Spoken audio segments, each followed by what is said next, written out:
Want to stay informed, get educated, and feel empowered? Stay tuned where information is power.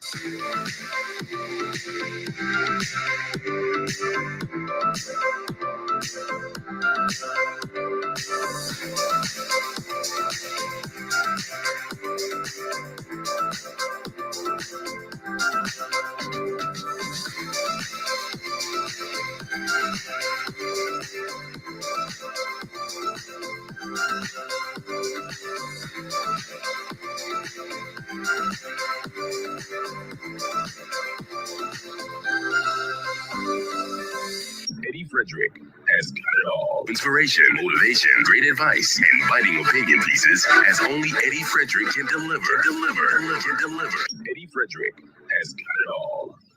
Welcome to Edification, made possible by the efforts of the Center for Democracy and Good Governance, CDGG. The Center for Democracy and Good Governance is a sound organization established to promote and strengthen democracy.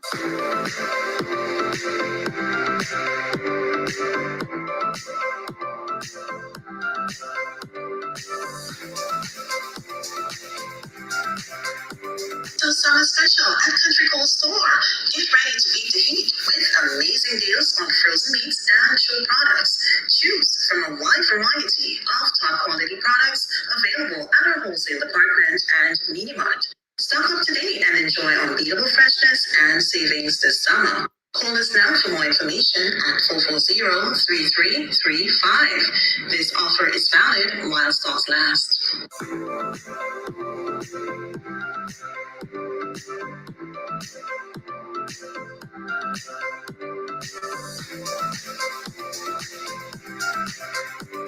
Need a personal integrity booster shot? Your prescription is right here. Tune in with Eddie Frederick every week. Information is power. Attention all forward-thinking companies. Sure, you can do with a continuous positive boost to your image and impact your bottom line. If you think training is expensive, try not training and you will experience a perpetual downward spiral in patronage on account of increased dissatisfied customers. Take things into your hands and engage the best at motivation and customer care training with a tried and tested track record. Visit www.efrederick.com now and learn how you can change the atmosphere in your business and improve the customer experience for everyone who does business with you. Spice Island Beach Resort and Belmont Estate are two such local entities of world renown that have benefited tremendously from ongoing customer care, social skills, and motivation training. Training changes everything for the better for any business and every team member. Enhance employee performance through increased awareness and passion for the job at hand. Greater potential in your workforce awaits you through engaged, high-energy training that works. Log on now, www.efrederick.com. Eddie Frederick has got it all. The hurricane season is now upon us, so we as Caribbean people need to remember to think safety and be prepared. Avoid venturing outside during a storm or hurricane, especially if there are strong winds. Rooftops and other debris are often blown about and can cause great damage.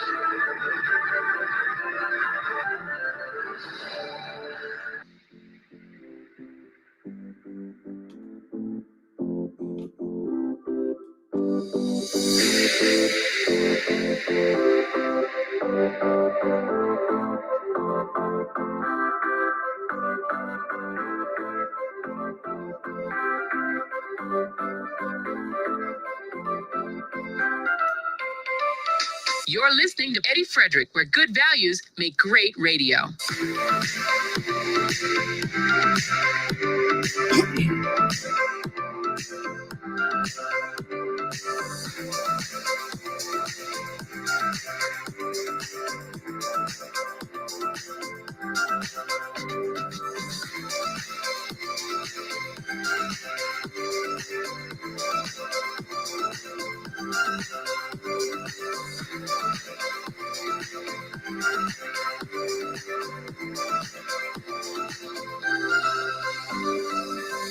Inspiration, motivation, great advice, and biting opinion pieces as only Eddie Frederick can deliver. Eddie Frederick has got it all. Beautiful, folks, beautiful. And learn how. Thank you. It's a plumb pleasing pleasure to be back with you once more. So, welcome to Edification 283 on this first Sunday of September, the month when it is generally accepted that the hurricane season peaks. In fact, if your memory serves you well, 21 years ago, we were hit by Hurricane Ivan, which devastated our entire island. I believe the figures were like about, 95% of our housing stock had suffered some measure of damage, whether roof, superstructure, whatever it is, but a lot of damage. But here we are today with, thank God we're here having rebuilt and we're ready to go again. Folks, let us not drop our guard at this time and continue to pay attention to the various forecasts and even download the correct weather app like Zoom Earth and follow closely. In the meantime, make sure and prepare because we have no idea what the weather has in store for us. But I hasten to remind you all, the world is not the generous place it used to be. So if you don't prepare, you'd be doing so at your peril. As soon as you come into the room today, remember to share, comment, like, love, interact, as you usually do, week after week. You are appreciated indeed. Goodly folks, as we celebrate life, that is being, of course, above ground, we should be loving it every day. We should not take it for granted. All around us, we are surrounded by issues which can convince us that if we do not take steps to make changes and adjustments in how we live individually, we will continue to eat the bread the devil needs on a collective basis. You see, our lust and thirst for material acquisitions, that is causing us to ignore all the values we require to live properly centered lives. Just Tuesday last, I interacted by phone with Mykal Blaize Robertson in his capacity as HR manager of the Radisson Grenada Beach Resort on matters of mutual interest. I followed up with an email to confirm discussions. Now, not having received an acknowledgement, I was a little puzzled and said that I will give him a personal tingle today after my chores and, of course, make sure that he received it. That's all. As I was actually picking up the phone to do something else, I encountered the sad news of his untimely passing. Folks, up front, I want to say, may his soul rest in peace. I extend condolence to Janelle and, of course, his immediate family, relatives, colleagues, and friends. May they find strength in the realization that he lived doing always what he loved passionately. And what a great example he has been as an accomplished Grenadian panman. His River Road posse will indeed need our support at this time. When one thinks of how second nature pan and music were to him, and of course the role he played in garnering interest in them to be resolute supporters of the band he led. Folks, all these examples we are privy to of how easy it is for us to be snatched from this life. And this life happens to be the only one we are given. Yet for all, we are all over making mawet over power, over likes, over followership. We already need to take stock, folks. We really need to take stock. It is no secret that the popularity of the various young people who are passing on as suddenly as they appear to so do must not be allowed to be in vain. Let us search for the benefit we can accrue from the experience and make the necessary adjustments to live better with each other. Life is too short for all the strife that we tend to be immersed in as we seek power over each other. Let us retool and recoil. Let us reset and come again. This time, letting humility be our guide as we strive towards peace with each other, where true happiness really resides. May Mykal's soul rest in eternal peace. Folks, our topic today radiates around why is it when you help some people for free, they waste your time and hardly appreciate you? You see, folks, receiving kindness of others here in Grenada is generally done like a relay race. Without looking back, we receive the gift like if we think it is a baton. And without looking back, we take off. Not even saying thanks. The only time the giver sees such receivers and takers ever again is when the gift is finished and there is a need for more. Many of us have children like this. They only know you for what you can give, and to hell with you otherwise. You see, folks, such takers give one no encouragement, absolutely no encouragement to continue to want to give. And is that?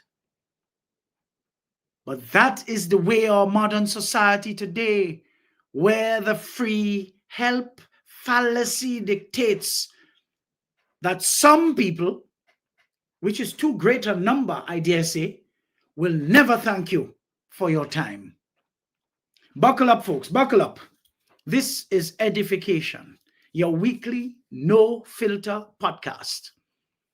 The show where we tear apart the pretense and the polite nonsense and talk about the raw, inconvenient truths of life, of business, of politics, and of course, human nature.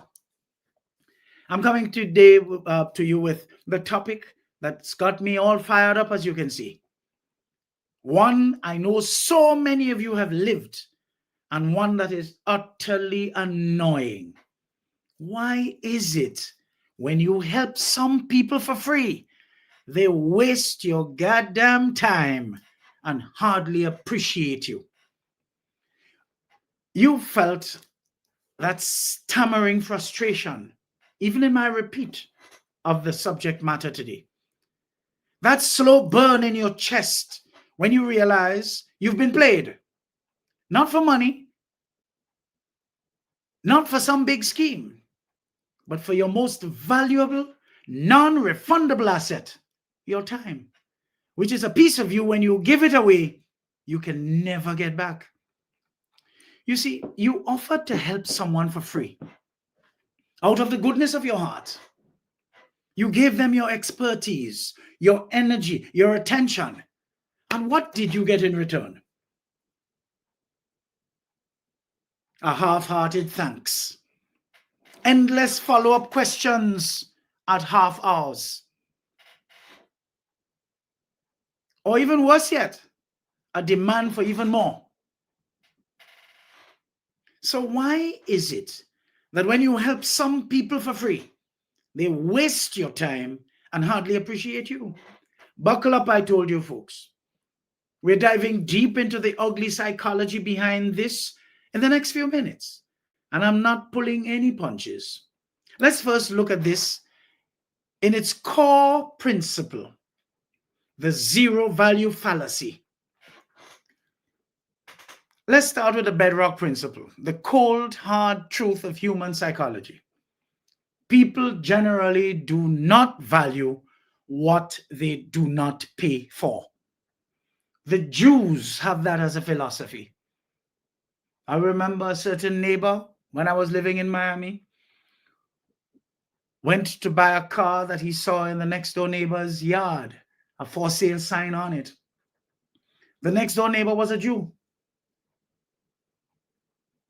When he went to buy the car to look at it, the man looked at it and he said, no. You can have it, you can have it. But you must give me something. Just give me something. The chap said, what do you mean give you something? He said, just give me something. The Jew wanted the man to have the car. But you see the principle? Not for free. If even the man gave him $1, he would have taken it, because the man would have had a story to tell that he paid $1 for the car. Needless to say, he paid a couple $100, gave the man a couple $100, took the car in mint condition, great shape, and he was gone. Folks, it's not a guess that people generally do not value what they do not pay for. It's not a theory. It's a law of nature, like gravity, for instance. When you assign a monetary value to something, you are subconsciously telling the world and yourself what it is worth. A $500 an hour consultant, you're taking notes, you're on time for either the session or the call. You're implementing every word they say because you paid. But free advice, free help, free motivational sessions, oh, to you they have a price tag of 0. And the human brain, being a lazy piece of machinery, often conflates cost with value. 0 cost must be low value. It's not malicious at first. It's primal. We are wired to prioritize scarce resources. You see, if your help is free and readily available, it is perceived as abundant and therefore not precious. In gratis motivational sessions, I see few people to none at all taking notes. Interestingly, in the sessions that are paid, you see them all jotting down almost everything you say. You see, when it's free, they didn't invest anything, no skin in the game. So there is no sense of loss if they waste it. There is no consequence if they ignore it. You become a free sample at the grocery store, and nobody says a heartfelt thank you for the free cube of cheese. What about if you move on to the help vampire archetype? Let's put a face to this phenomenon. I call them the help vampires. You know them. They don't want a solution. They want a sip of your energy. They thrive on the process of being helped, not the outcome. Folks, come on, hit that share button because this is valuable. We live this every day. But how do you spot the help vampires? Here are the telltale signs. The vague ask. Their request is shrouded in mystery. Hey, I need to pick your brain about a couple of things. They won't be specific because specificity would allow you to give a specific answer and be done. They want to open a portal for a long, draining interaction. 0 preliminary work. They haven't lifted a finger to help themselves. They haven't even Googled it. They haven't tried to figure out the basics. But why would they? Because they have you, their personal on-call search engine. They bring you a blank slate and demand you paint the masterpiece for them. What about the one more thing? You give them a golden nugget of advice, and instead of running with it, they come back with, that's great, but while I have you, folks, you know them, you've encountered them, it's a bottomless pit. You are not a person. You are a resource to be mined until depleted. Folks, I am so done pouring into people that just don't pour into me. The only time these people need me or you or whoever is when it is convenient for them. I am done with playing that game, and so too should you. I'm tired of being someone's safety phone call or text message when they need something or someone because they are short or just bored. And so too should you. You see, they know I'll always be there, or you will always be there, because we are good people to them. I got to find out over my years of experience. When one has a good heart and he is a good person, there are people out there who will take advantage. Because you are not checking on being taken advantage of, you get to realize that you are being taken advantage of when there is nothing left in your cup. That happens when you are pouring into everybody else's cup. One day you come to realize that you don't even have anything for you anymore. And even the people whose cups you have poured into, they do not even reciprocate. You can't find them. And because you are the last person to ask for help, when you need them, you can't find anyone at all to help you. We live in a world of takers who never take a day off. So givers have to remember to take some time off too. You see, many of us whose experience over the years has woven for us an unbelievable networking capacity.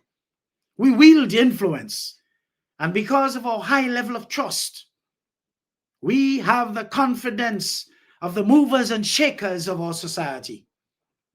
We tend to be generous with our advice relating to challenges some of our associates may be undergoing in their line of work.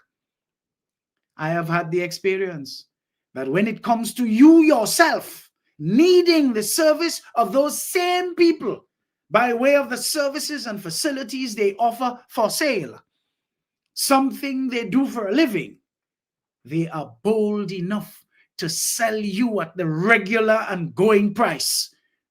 Never mind how many times they beg you for what you have in your cup for free. Even though you do so much for them by being their go-to person for valuable advice, from me, they get referrals that bring in tens and sometimes hundreds of thousands of dollars to their income streams because of the nature of their business, based on the high-ticket items or the services they sell. You recommend them and they still want to charge you in full to do a little job that costs $200. Those same people will pay someone else for the services you are known for than to engage you when it involves paying. They prefer to use the services of someone else than your service. Yet for all, whenever they have a situation which requires advice, coming from a place of clarity, they call you to help them arrive at a hundreds of thousands of dollars decision. Isn't that something? I know what I'm saying because I have been there, and I can tell you it does not feel right. What do you do with someone like that? Folks, if you pay attention like me, you cut them. Cut. And let your absence resonate loudly in their life when they experience the vacuum that it has caused. But you know, they go telling people, but a man's strange, a man just distance himself, you know. I don't know, you can't try and find out what it is that I do him because they are unconscious. Folks, let's come up for air here. And when we return, we will continue on this very instructive trajectory of knowledge, because it is a trajectory of knowledge today on the important subject of why is it when you help some people for free, they waste your goddamn time and hardly appreciate you. Let's take a break and we'll come right back.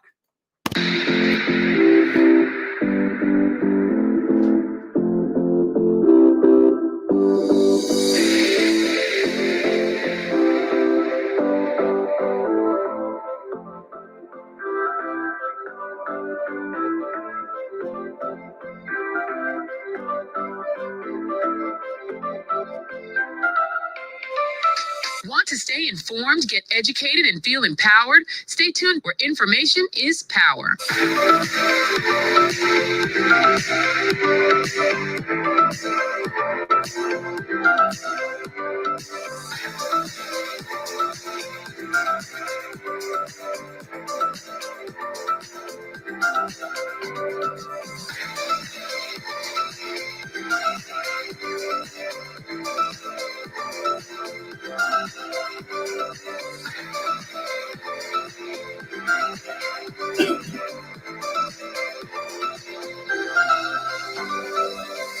Eddie Frederick has got it all. Inspiration, motivation, great advice, and biting opinion pieces as only Eddie Frederick can deliver. Eddie Frederick has got it all. This is EDDIE-FICATION, made possible by the efforts of the Center for Democracy and Good Governance, CDGG. The strength of views and opinions expressed during EDDIE-FICATION are not necessarily a reflection or representation of the sponsors and/or affiliates of this program. The hurricane season is now upon us, so we as Caribbean people need to remember to think safety and be prepared. Avoid venturing outside during a storm or hurricane, especially if there are strong winds. Rooftops and other debris are often blown about and can cause great damage.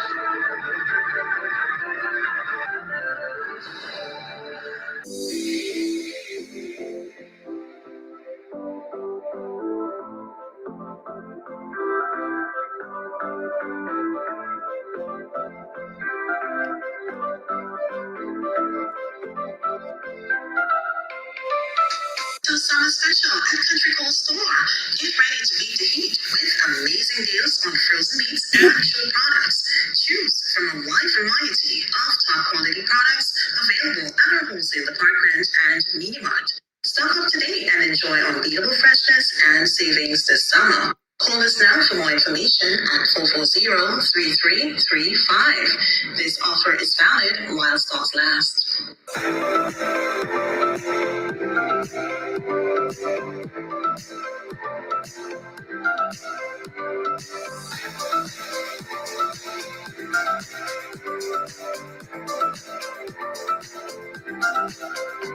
You're tuned to Eddie Frederick, where information is power. Eddie Frederick has got it all. Inspiration, motivation, great advice, and biting opinion pieces as only Eddie Frederick can deliver. Eddie Frederick has got it all. Wonderful, folks. Wonderful. Welcome, welcome, welcome. To those of you just joining, welcome to EDDIE-FICATION. Come on, hit that share button and do your civic duty on behalf of this program that you tend to be so loyal to. We really, really appreciate each and every one of you for tuning in. So, folks, as we were saying on this very important issue of why is it when you help some people for free, they waste your time and hardly appreciate you. We also have to contend with the disappearing act. You see, once they've sucked you dry of ideas and energy, they vanish. You probably never hear from them again. But you see, they would never even call back to say, hey, that thing you told me, it worked, you know. Thank you very much. Oh no, why? Because the goal was never achievement. The goal was the attention, the validation, the free therapy session. Achievement would require actual work on their part. You see, these people aren't looking for a ladder to climb out of their hole. They are looking for someone to sit in the hole with them and complain about the view. But folks, you see that this thing called the boundary issue, that becomes relevant here. And it's your boundary. Now here's the part where I get frank and maybe step on a few toes. If this keeps happening to you, you have to look in the mirror. You are the common denominator.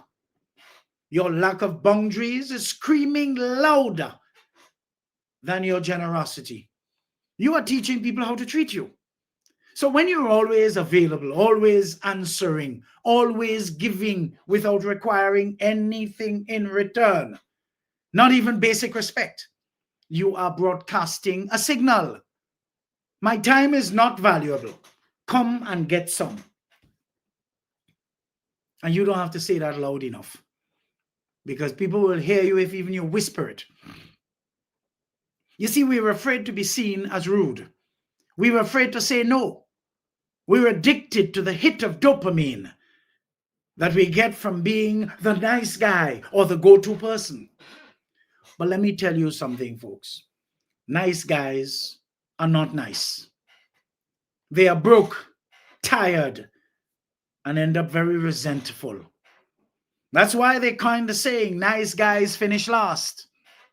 Setting a boundary is not rude. It's necessary for your survival. Charging for your expertise is not greedy. It is a signal of value. Saying, I'd love to help. My consulting rate is X. Isn't a rejection. It's a filter. It filters out the time wasters, the help vampires, and the non-serious people. It attracts the clients, the collaborators, the people who are truly ready to do the work and value your input. You see, your free help should be a scarce resource, saved for family, true friends, and proteges who have proved their dedication. Not a public fountain for every stray dog with a thirst. You see the appreciation equation? Don't mess with that, folks. So do people ever appreciate free help? Absolutely. You know, the right people. But the right people are usually few and scarce. But appreciation isn't just a feeling. It's a verb. It's demonstrated through action. You see, genuine appreciation looks like this. They listen intently. They implement what you suggest. And they even report back on their progress. They respect your time. They are punctual, prepared, and they keep to the allotted schedule. They pay it forward. They don't just take. They use your help to become better and stronger so that they are now equipped to help others. And often they find a way to reciprocate. Maybe they buy you lunch. Maybe they send a client your way. Maybe it's just a heartfelt, detailed message of thanks that shows they truly absorbed what you gave them. That is the exchange. Your energy for their action. That feels balanced, doesn't it? That feels human. What doesn't feel human is giving your energy and getting a black hole of need in return. But what's the solution? How to help without getting played? So what's the game plan? How do you be generous without becoming a doormat that everybody wipes their feet on? You have got to value your time first. If you don't, trust me, folks, nobody else will. Seriously say, I want you to say it with me by writing it in the comment section, folks. My time and expertise have value. I'm going to put it there so that you can just copy and paste. Put it in the comment section and help affirm this to yourself so that you are serious about going forward, because we are looking for solutions for this gimme gang that our civilization has actually deteriorated and descended into becoming. My time and expertise have value. My time and expertise have value. Come on, folks, put it in the comment section. Affirm with me. This is like a webinar here today. But the second thing is pre-qualify. How to help without getting played? You have to learn to pre-qualify. When someone asks for help, ask questions. What have you already tried? You know, this immediately separates the serious from the lazy. Put a fence around it. I'd love to help, but I have 15 minutes on Thursday at 3 p.m. Does that work for you? You see what I mean? This sets a clear container. It's not an open-ended invitation. Direct them to free resources. Say to them, that's a great question. I actually have a blog or a blog post or podcast or even video that covers exactly that. Go check it out. And if you still have any questions after, let me know. This empowers them to help themselves first. But importantly, folks, we have to learn to normalize saying no.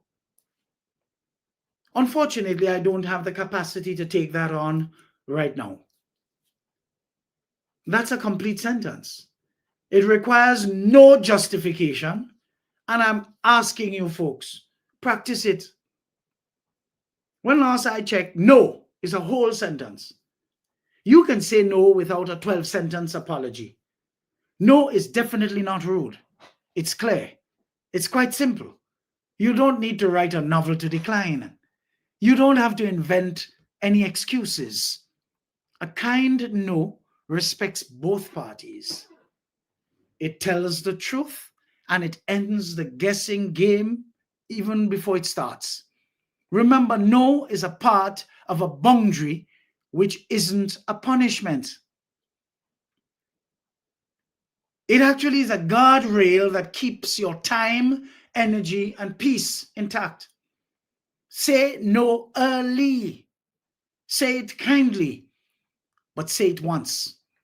The right people will not need you to over-explain. They will hear your no and still choose you for the moment that really matters. Just bear in mind, few people are usually the right people. So what do? Know your tribe.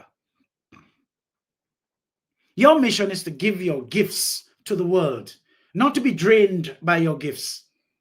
Redirect that saved energy into your own projects, into the people who truly matter. That is how you build a life and a career, not by being an unpaid customer service rep for every person you've ever met. Look here, folks. The desire to help is a beautiful thing. It's what connects us as a people. But you see, generosity without wisdom is self-sabotage. Stop allowing your kindness to be your kryptonite, something that is used to hurt you in return. Protect your energy. Charge your worth. Be selective. The world needs you focused and powerful, not burnt out and resentful. This is the type of conversation we need to have. First with ourselves and then with like minds. If this resonated with you folks, if you've ever been sucked dry by a help vampire, share this episode with others, man.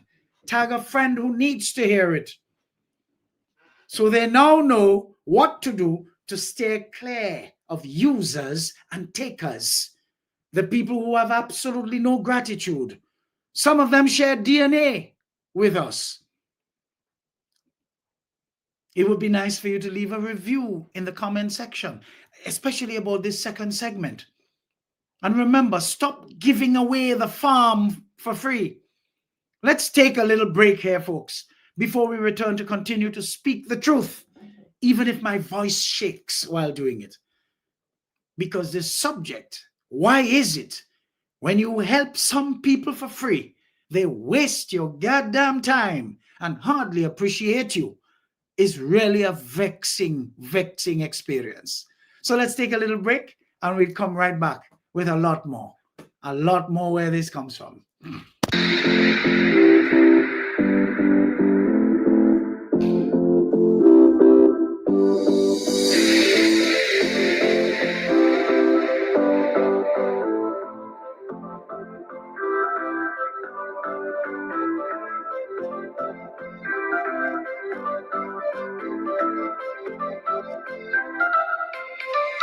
Want to stay informed, get educated, and feel empowered? Stay tuned where information is power.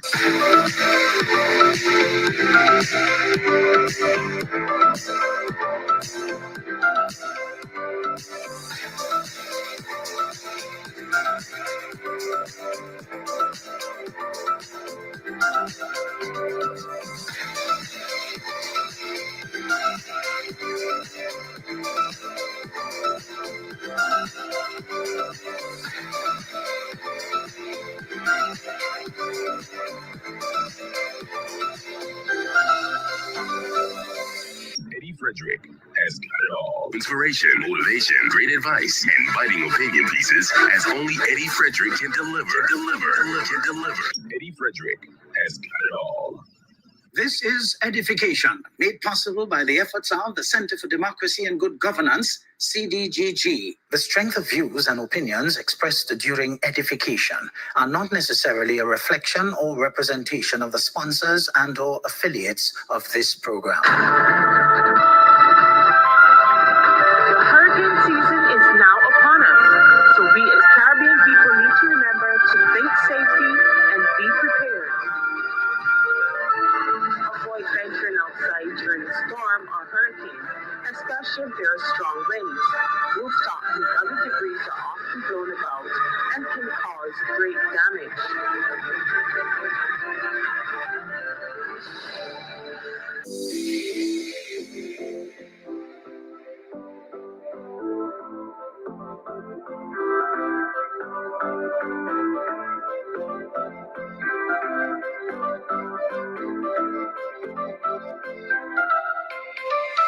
So summer special at Country Cold Store. Get ready to beat the heat with amazing deals on frozen meats and chilled products. Choose from a wide variety of top quality products available at our wholesale department and mini mart. Stock up today and enjoy unbeatable freshness and savings this summer. Call us now for more information at 440-3335. This offer is valid while stocks last.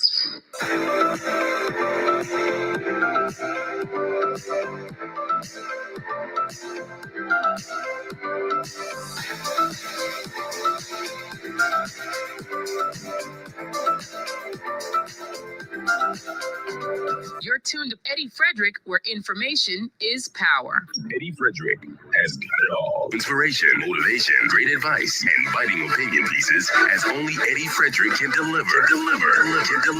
Eddie Frederick has got it all. Wunderbar, wunderbar. Richard Holstein, it's wonderful to have you. Welcome. Remember, your seat is at the back of the class because you're late. But it's a plumb pleasing pleasure to have you in the room today. Wonderful. And all the other good folks, thank you for joining as often as you do, as regularly as you do.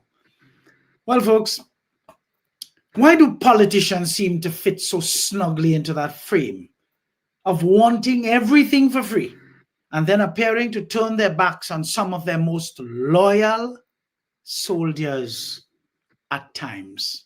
Folks, you'll find this very intriguing because this happens all over because of the artificial nature politics has taken on over the years. It's because politicians are the ultimate. Oops, sorry about that. Yeah. Politicians are the ultimate folks, master level help vampires. They don't just operate in your direct messages. They operate on the national stage. Think about it. Their entire business model is built on asking for help for free. They ask for your vote, which is free. They ask for your time to canvass, free.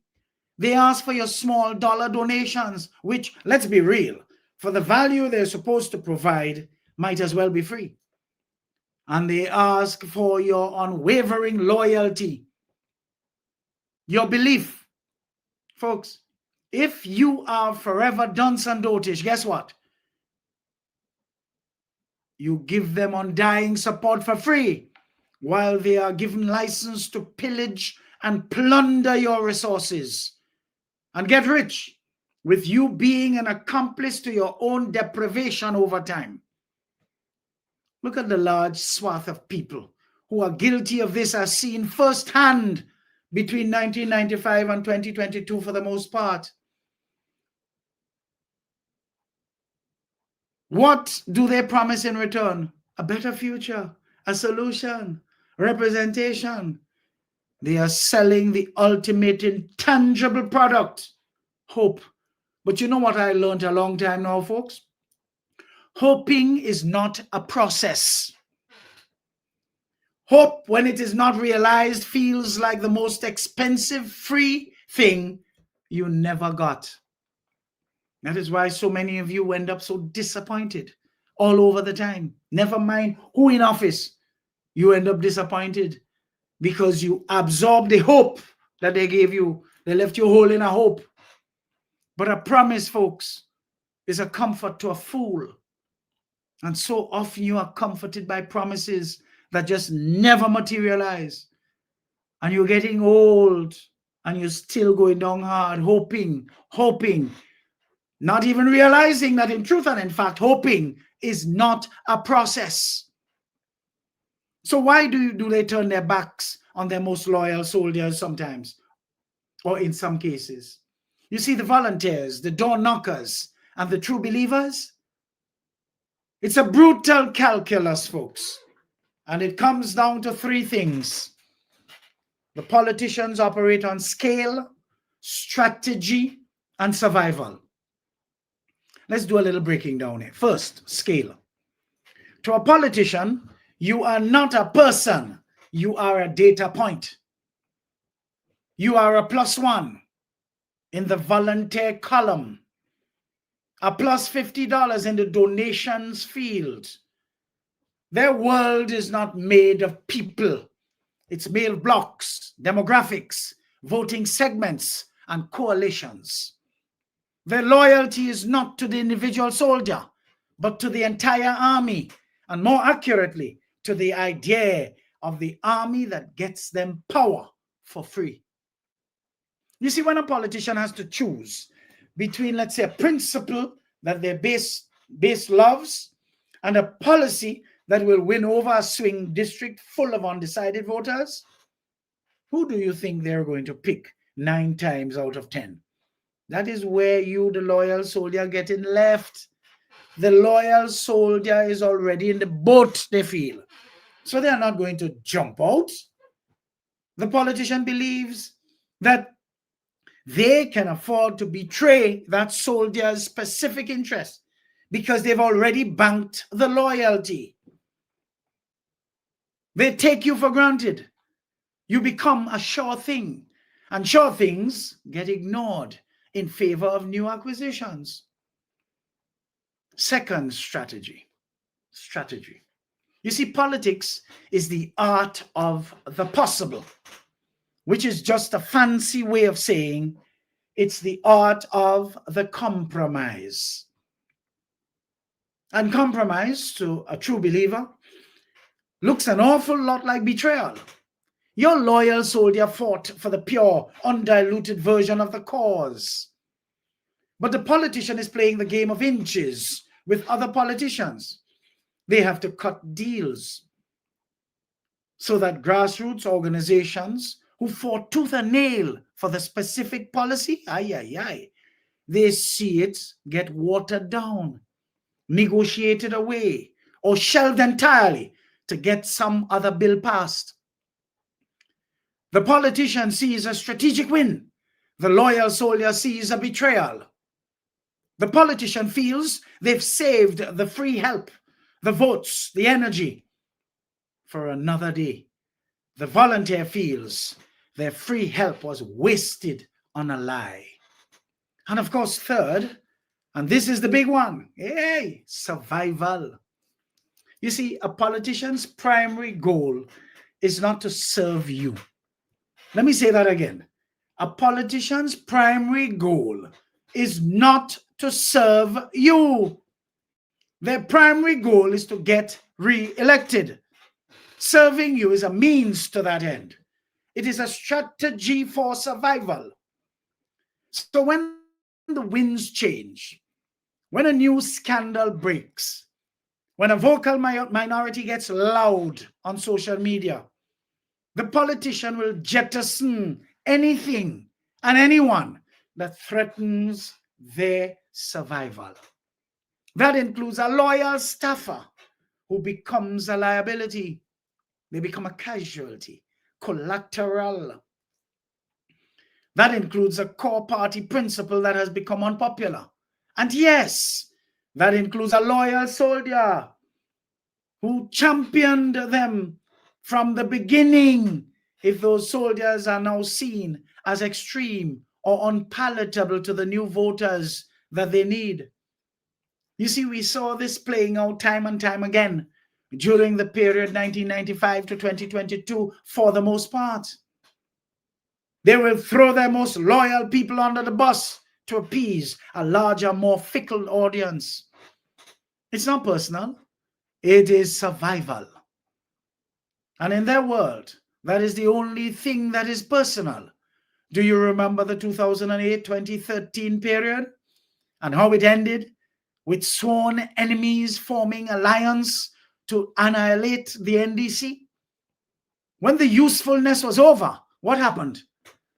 A thirst and hunger for survival took first place.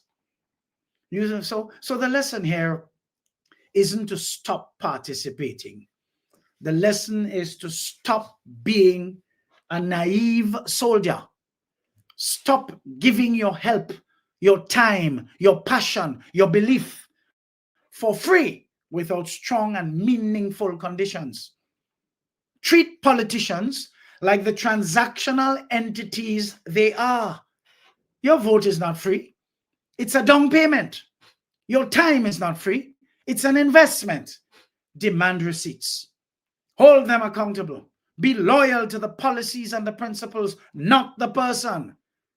Because the person, the politician, will always be loyal to one thing and one thing only: their political survival. They are the ultimate help vampires because we've built a system that rewards them for it.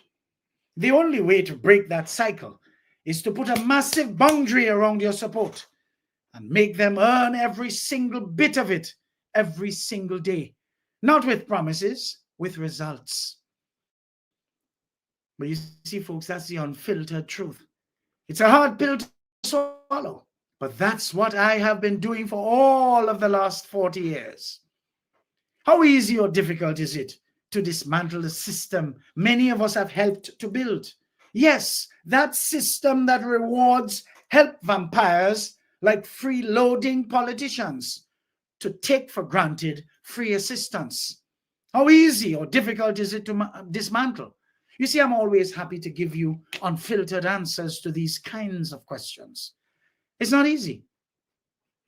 It is profoundly, astronomically, soul-crushingly difficult. Why? Because you're not just fighting politicians. You're not even fighting a system. You're fighting human nature itself. You're fighting inertia. You're fighting the path of least resistance. Dismantling the system is like trying to defrost a glacier with a hairdryer. It's a generational task. But as this is the most important, but, this is the most important but that you will ever hear. That does not mean it is impossible. And it absolutely does not mean we shouldn't try. It just means we have to be smarter, more strategic, and far less naive than the system we are trying to change. Let's break down why it's all so hard, why we can actually do and what we can do about it. Good. First, understand the beast you're dealing with. This isn't one system. It's three layered on top each other, like a rotten wedding cake, for instance. Layer one, the individual psychology. We're hardwired to be nice, to avoid conflict, to seek approval. Saying no feels physically uncomfortable for many people. But the help vampires, they rely on this. They prey on our desire to be seen as helpful and generous. Dismantling this means rewiring our own deepest social instincts. That's a personal battle every single person has to fight. It's daily, difficult work. What's the second layer? The cultural expectation. We've built a culture, especially in many Western societies, that celebrates busyness and self-sacrifice as virtues. The hustle culture. You see, the idea that if you're not killing yourself for free, you're not committed. We glorify the person who burns out. This culture acts as a greenhouse for help vampires. It creates the perfect conditions for them to thrive. Changing a culture is a decades-long project. It requires a movement, folks. And what's the third layer? The institutional architecture. But this is a big one. You see, the political and economic systems come into play here. These are not accidental. They are designed to run on free labor and exploited goodwill. Political campaigns are built on volunteers. The gig economy is built on underpaid freelancers. Corporations are built on unpaid passion of interns and entry-level workers. These institutions have a vested interest in maintaining the status quo. They will not change willingly. They must be forced. So, folks, with the cherry picture painted, I've painted a lovely cherry picture for you. How do we actually start? We don't take a bulldozer to the whole thing in one day. Oh, no. We start with the only thing we can truly control: ourselves. We have to start to control ourselves. You see, the personal revolution, that's step one.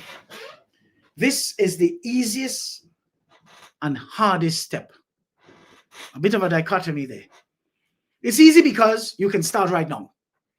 Today, it's hard because it requires guts. And you know a lot of people lack guts around us. You must become a boundary-setting, value-asserting, no-saying machine.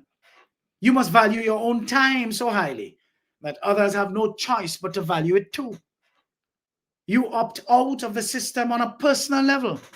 You stop giving free help to those who don't deserve it. You charge your worth.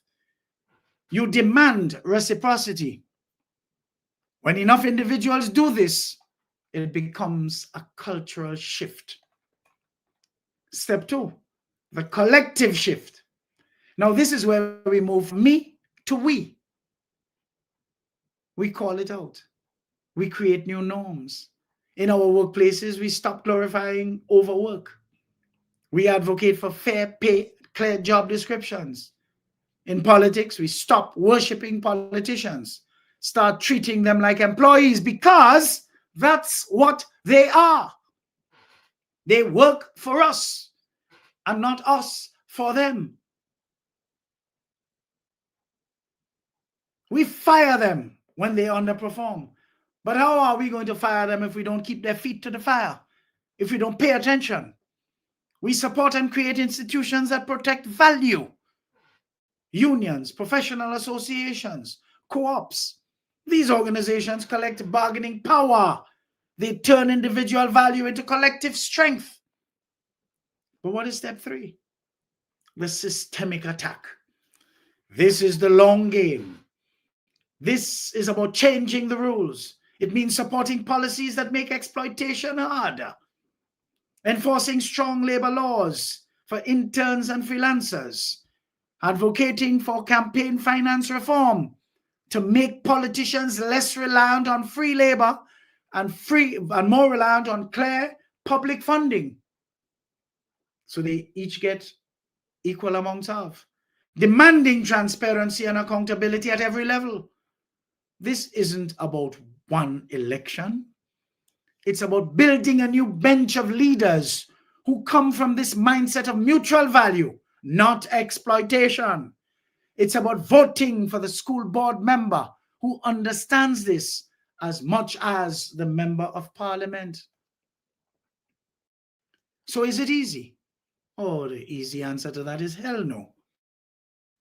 It's a war of attrition fought on a million different fronts, in your direct messages, in your office, and at the ballot box. But every time you send an invoice instead of giving free work, every time you tell a politician, no, I won't volunteer until you take this position seriously, every time you mentor a young person and teach them to charge their worth, you are pulling a thread out of the old system. And one thread at a time, the whole ragged tapestry begins to unravel. We won't dismantle it in a day, but we can disable its power over us. And we must disable its power over us. We can build a new system right alongside the old one, based on respect, reciprocity, and value. A system where help is a transaction of energy, not an extraction of it. You see, the help vampires only win if we keep offering them our necks. So let's make their food source toxic. Let's make our time and energy the most expensive, well-protected commodities that we have. It starts with you, and let it start today. Stop feeding the vampires with freeness, and then you're complaining. I'm tired with all your complaining. This is our time. Now let's all go out there wiser and ready to cause some trouble as we dismantle this nasty system that is based on this question we have to ask here today. Why is it when you help some people, politicians included, for free, they waste your time and hardly appreciate you? Let's take a break and we come back with our final segment, folks.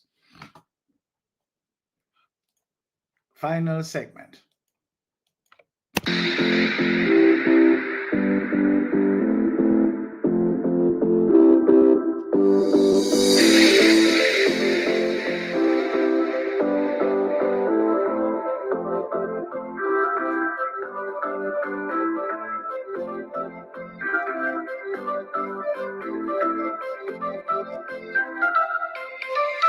Want to stay informed, get educated, and feel empowered? Stay tuned, where information is power.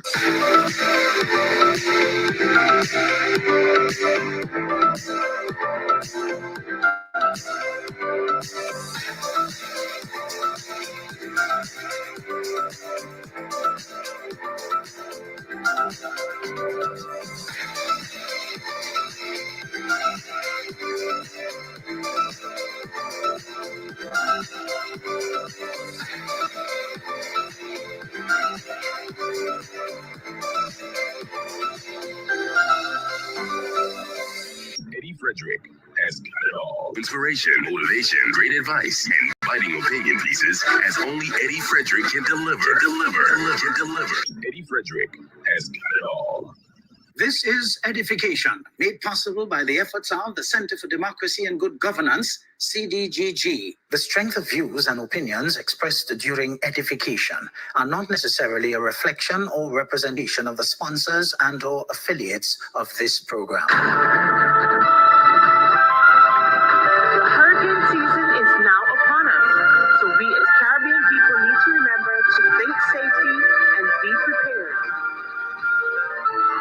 Avoid venturing outside during a storm or hurricane, especially if there are strong winds. Rooftops and other debris are often blown about and can cause great damage.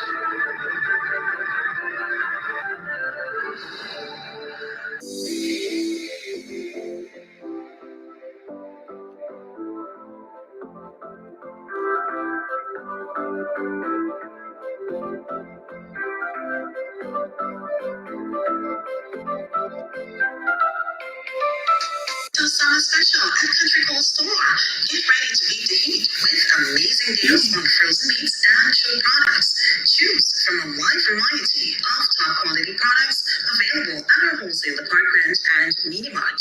Stock up today and enjoy unbeatable freshness and savings this summer. Call us now for more information at 440-3335. This offer is valid while stocks last.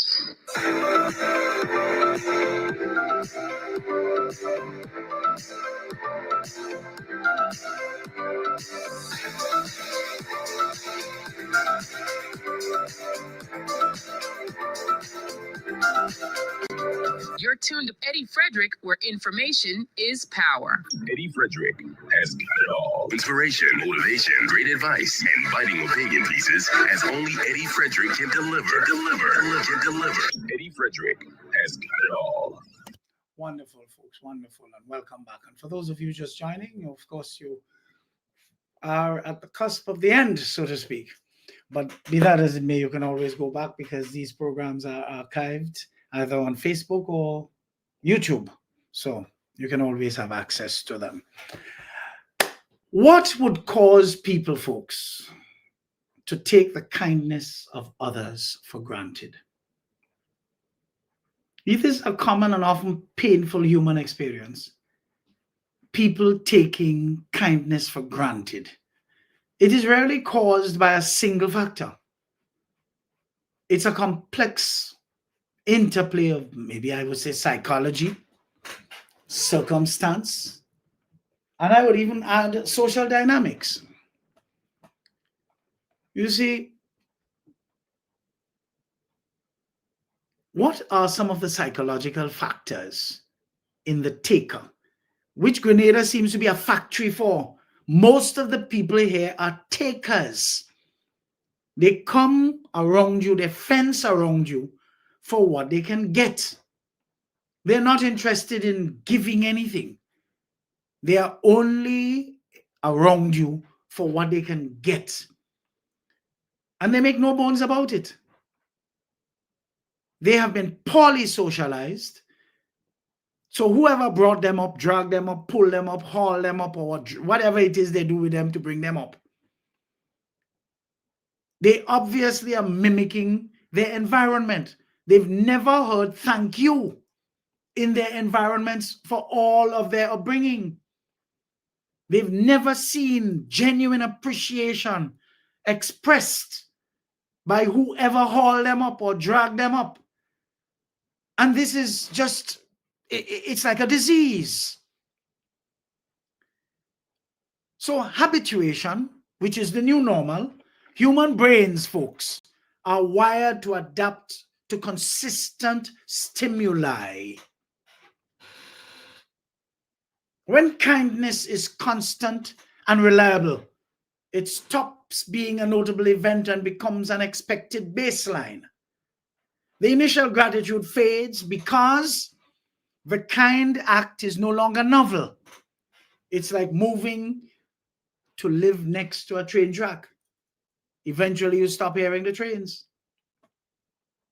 Well, don't talk about the sense of entitlement. You see, some individuals develop a belief that they are inherently deserving of privilege and special treatment.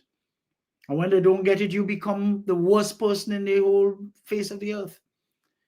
Some of you know what I'm talking about because you have children like that. This can stem from upbringing, example, being overly pampered, narcissistic traits, or a rigid social hierarchy they believe they are at the top of. They see kindness not as a gift, but as their due. What about lack of self-awareness? You see, some people simply don't realize the effort, cost, and sacrifice behind another's kindness. They're so focused on their own needs and struggles that they fail to step outside themselves to see the impact on the other person. This isn't always malicious, you know. It can be sheer obliviousness. But don't you think that low emotional intelligence or emotion quotient, low emotion quotient, don't come into play here too. They may struggle to recognize and empathize with the emotions of others. They cannot see the gratitude or appreciation expected of them and are therefore unable to reciprocate it emotionally or through any form of action. But then we have social and relational dynamics to deal with. Unclear boundaries. Folks, how many times boundaries are coming up in this delivery here today? We have to learn to set boundaries, folks, and they must be clear. They must not be ambiguous. This is a huge factor. Unclear boundaries is a huge factor.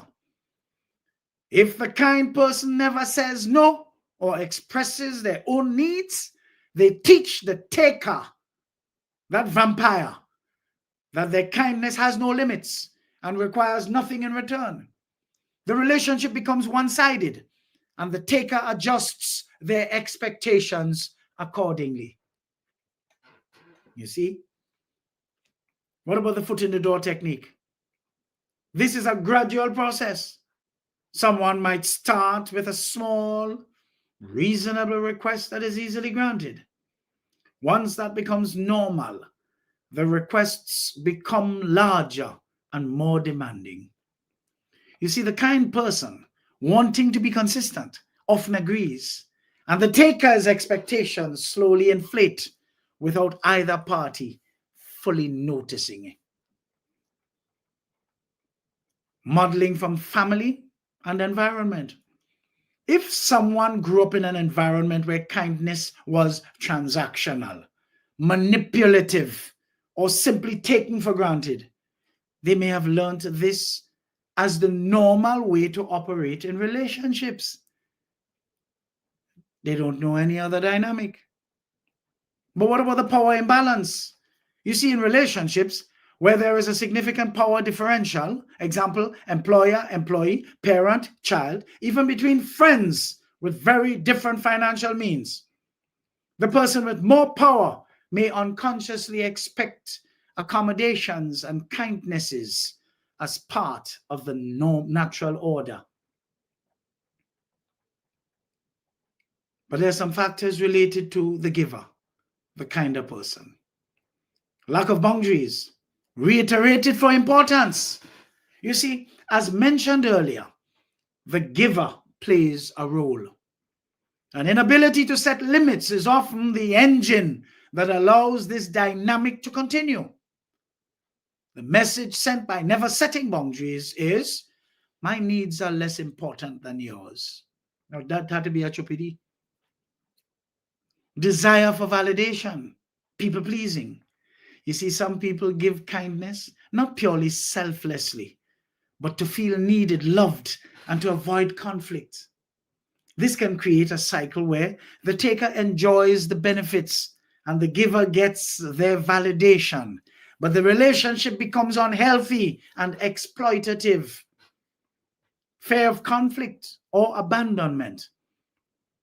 You see, the kind person may fear that if they stop or ask for reciprocity, the relationship will end.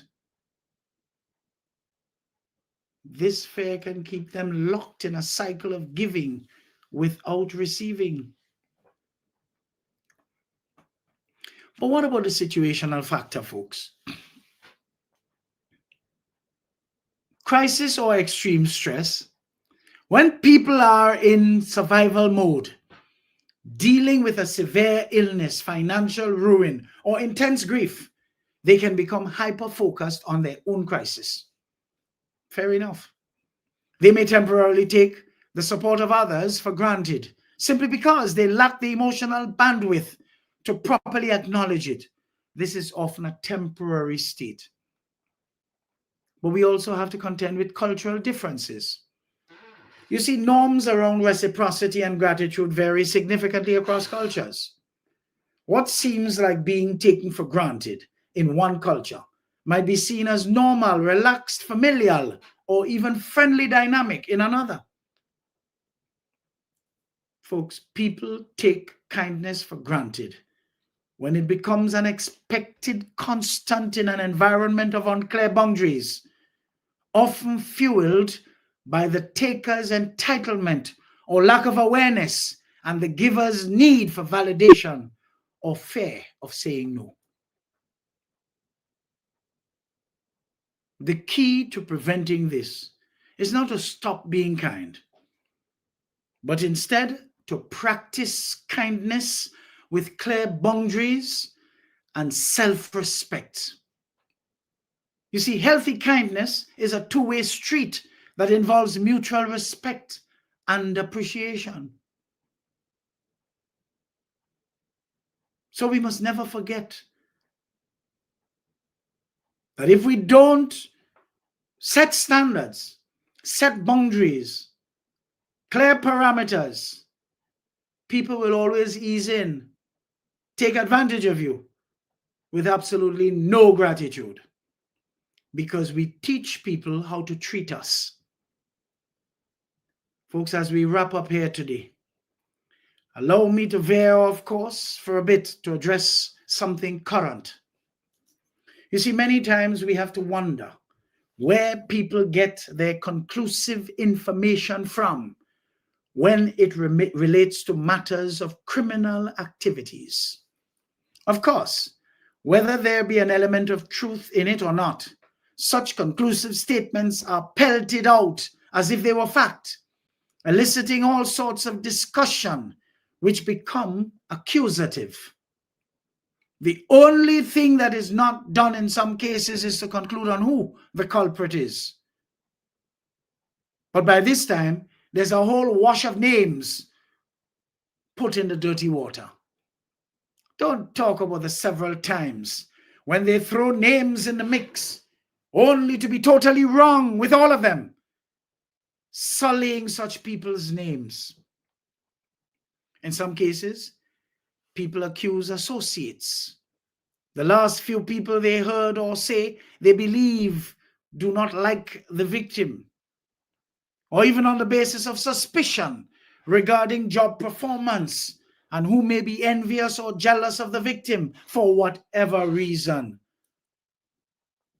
of whatever crime. Folks, we have to put a stop to that. That makes our entire society seem insipid and vulgarly dunce. To begin with, in putting a stop to it is a personal choice. I made a choice to scroll past, ignore the sensationalism, do my own probing, never allowing what is bandied about out there, whether it's on social media or hearsay, to color my own abilities to unravel issues. I invite you folks to do the same. From the time I heard of this new twist in the story relating to the demise of young promising Neilon Franklyn, I found myself amassing more questions than answers. I made a few calls to a few talents that I have reasons to believe would be able to corroborate or at least add some clarity to the issues bandied about on social media, only to discover they had no ability to clarify anything, just what we are all hearing. Folks, can we live in a society that is always on that track? That creates a lot of anxiety, especially if you do not possess the analytical skills to, when you read something, you just look at it as nonsense and you dismiss it. You unread it. You see something, you unsee it. You hear something, you unhear it. Do you all have that ability? It seems not. Instead, we seem more programmed as we hear whatever we repeat. And we want to be the first to put it out there. We want to have that legacy of being, hey, we always have hot news, whether it's proper news or stupid news. We always the first to publish. From the time I heard what I heard, and I made my own little calls for clarity. I backed off because it makes absolutely no sense falling in with all the hearsay, who say them say, and general small talk, which abound. Why we can't have patience? As far as my knowledge on these things go, a pathologist does his autopsy, gives preliminary findings, and if anything requires toxicological testing, we would have to wait a further 14 or so days before there's a conclusion. So if a doctor who suspects X may have caused the death of Y mention that to you as a partner, as a friend, as a whatever, why do we have to take it as gospel if the doctor was not so assigned? Take it in context of the doctor's suspicion. Why do we have to conclude? But if the autopsy is only done between Friday and Saturday, how come all this so-called information is being bandied about as gospel when that particular pathologist is known to be so confidential and reports to who pays him, which is the state? Folks, we need to be careful not to steep ourselves in the practice of continuing to go ahead of ourselves with our own suspicions as if they were gospel signed and sealed by the pathologist. Maybe your suspicion is correct. Maybe it is not. And what if it is not? You see, from the time toxicology is involved, we have to wait, as that is usually a sign that the authorities are ruling nothing out. As for the motive, we need to stop being so hasty to conclude on jealousy, envy, malice, ascribing the various angles relating to work, political life, professional development, and what have you. Hello, wait, take it light. All in the fullness of time, the universe will reveal the facts of the matter. But having said all of that, though, it is important that we seriously review how we relate with each other and stop allowing social media to water down our relationships, which many seem to mistake for concrete and sound friendships. Folks, I always say to you, goodly folks, and not even for fear of sounding repetitive, social media uses the word friend too goddamn loosely. The connections I have made over the years on any of my social media pages, for example, are not my friends. They are my social media connections. Folks, one or two, a few of them, have evolved into a relationship. Oh, yes. But for the most part, the people I have in my contact list are just that, contacts, connections. I therefore have no expectations of them to lead me to be devastated by any disappointment in any of them. In other words, none of them can disappoint me. They could waste your time to be envious and jealous, but none of that bothers me. We do not socialize other than on the various pages. I do not post for likes in as much as I post what I like. I am not fooled by numbers, as I know and understand the nature of people so well that they may never show any evidence of seeing anything I post, even though they watch.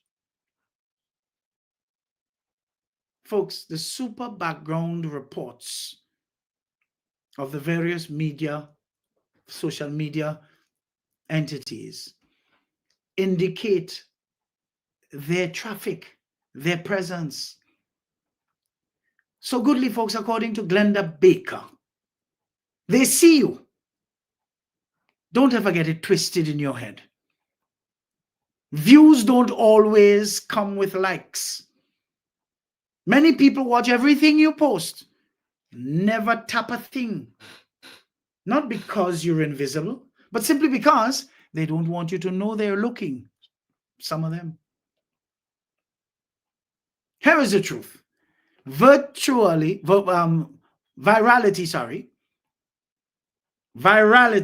going viral is not the same as visibility. You are not here, you are not born to be a vanity. You should not be using social media to be a vanity. You should be using it to be of value. So keep moving, keep building, because whether you clap or not, trust me, they are consistently in the front row. I want you to know something, folks. Nobody watches you more than the people that don't like you. You know what's my advice to you? Give them a show that they will never forget. Nobody watches you more than the people who don't like you. And my advice to you is give them a show those buggers will never forget. You remember I told you what my mother's mantra was when we were growing up? Very simple but profound. What did it say? As long as you have your shilling in your hand, your sugar in your pan, you should not give a damn. Isn't that beautiful? So all the hullabaloo, folks, we are seeing via inflammatory posts, as if what the rumor mongers have concluded is gospel. We need to retreat and await the final report of the specialists in the field of pathology. If the rumors turned out to have weight, then we must allow the law to take its course. These things have due process that they must go through in order for them to reach their conclusion according to law in a society of laws. One last advice which I share from J.J. Douglas, folks. If only you knew how close some people came to calling it quits, to giving up, in other words, not just on other people, but life altogether. You have no choice. You have no choice now but to understand and appreciate why their peace now is so sacred to them. They aren't just healed people. They are resurrected souls. They've been to the edge of their own breaking, where silence screamed, and yet they wore their smile like armor, and they made it back. Not because they were strong, but because they were smart enough to lean on the God of our universe for real. You see, this is why they move differently today. This is why they do not entertain confusion, never like to be around anyone whose energy, vibes, and frequency bring them back to that place they once were, which they today resent. So you see, this is why they don't entertain inconsistency. This is why they don't entertain disrespect and chaos, because they already lived through storms that tried to bury them. They now know that not everyone who knocks deserves to enter, and some bring triggers disguised as charm. Only someone who pays attention through the gift of discernment will be able to figure them out. They are not too picky. They're finally precise for maybe the first time in their life. When you have had to rebuild your identity brick by brick with prayer, therapy, tears, and lonely nights, You don't allow anyone to shake the foundation that you bled for, because people with the brightest smiles have walked the darkest paths. It is only because they have allowed themselves to put their hand in God's hand to lead them through. You see, their peace is like a garden grown from ashes. Every boundary is a fence around something sacred. You therefore do not allow wild hands to pluck the flowers you prayed for in a drought. You see why, folks, people like me absent myself from the wider society and the madding crowd?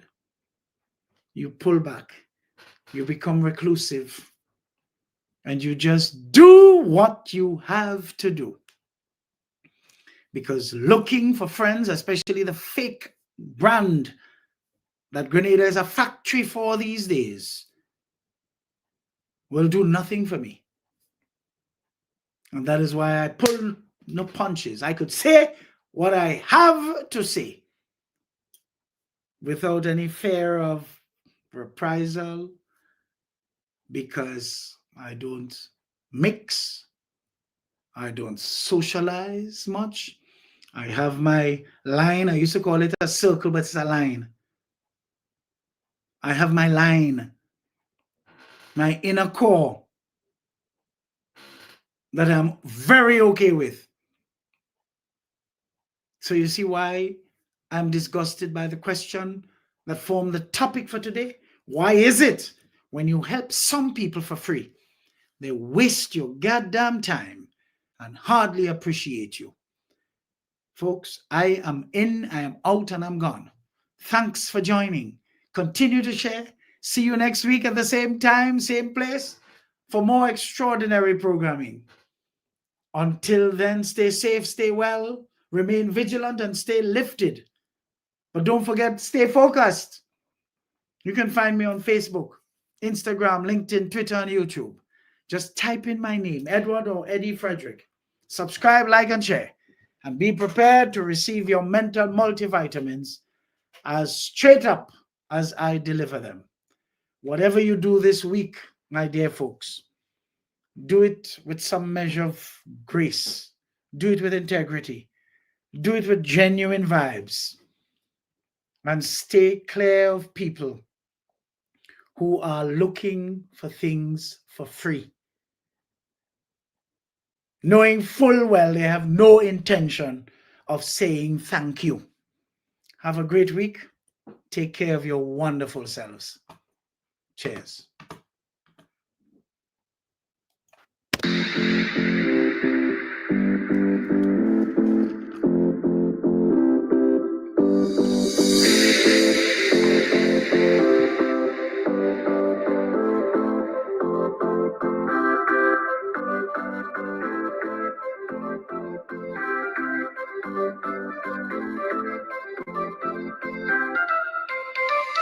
Want to stay informed, get educated, and feel empowered? Stay tuned, where information is power.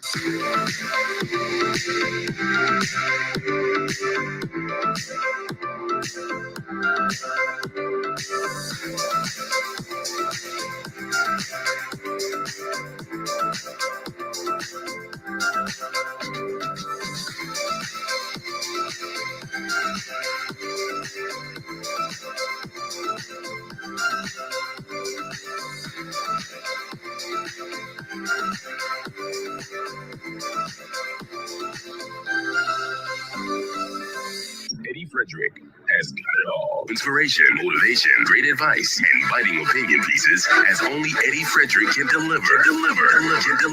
Eddie Frederick has got it all.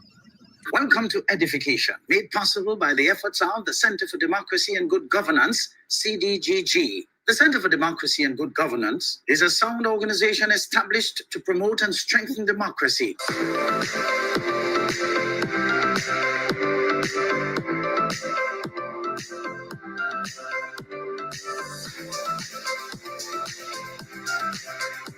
So summer special at Country Cold Store. Get ready to beat the heat with amazing deals on frozen meats and chilled products. Choose from a wide variety of top quality products available at our wholesale department and Mini Mart. Stock up today and enjoy unbeatable freshness and savings this summer. Call us now for more information at 440-3335. This offer is valid while stocks last.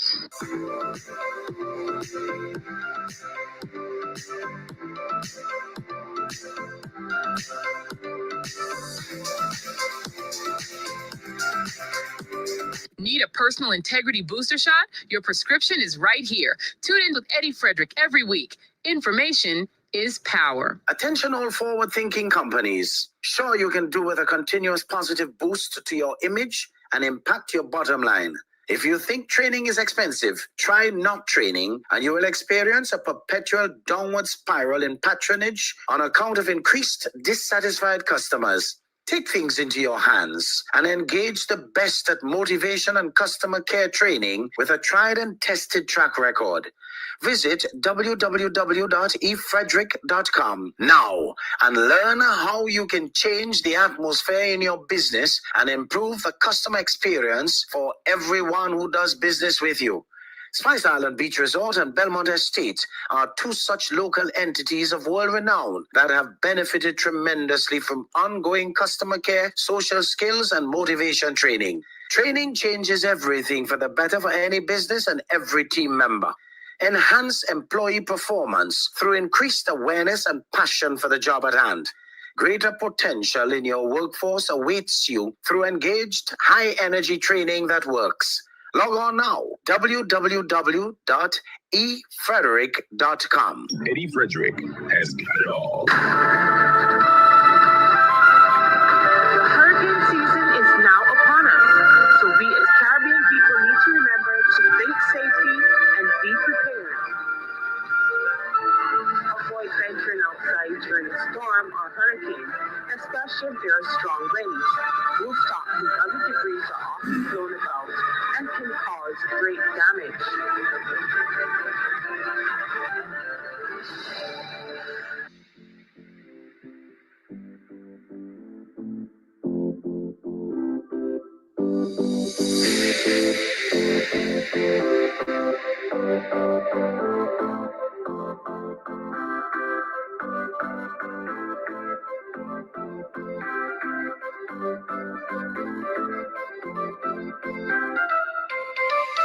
You're listening to Eddie Frederick, where good values make great radio.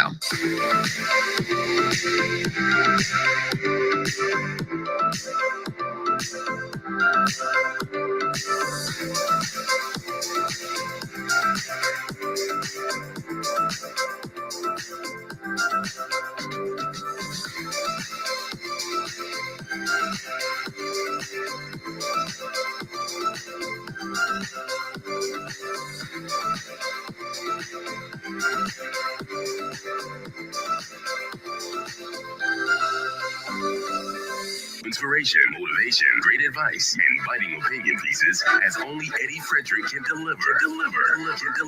Eddie Frederick has got it all.